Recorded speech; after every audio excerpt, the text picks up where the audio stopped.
Hi, I'm Mark Cleverton, a UK-based wedding and portrait photographer, and today I've been shooting with the perspective backgrounds. The great thing about photography, it's so personal to each of us. What we're always looking to do all the time is actually change our backgrounds, and we can't always get out onto location. So the development of the perspective backgrounds allows me to actually bring some of the outside into the studio, in fact. One of the most important things is to make sure that you match the lighting to the background. And then of course follow on from that, the next most important part is to make sure that you're in the same camera position as the photographer would have been when he took the photograph. What we always want to do is make sure that the subject looks like they're actually in the photograph, that we are out on location and not just actually stood in front of a false background in a studio space.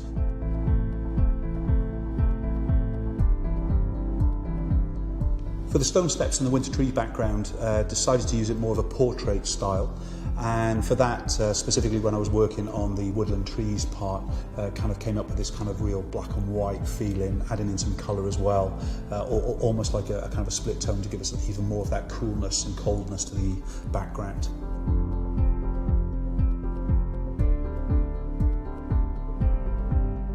The evening streets and the ivy archway background kind of just screamed events for me today, but that's the great thing about these backgrounds. We can interpret them in whatever way we want, whenever we want. Not only the kind of the difference in the background lighting, but also the kind of the look and the feel of the subject we put in front of them. But as soon as I saw the evening street, of course, I had to actually go with my gut feeling when I was photographing the model against that background and giving that real French Parisian kind of feel.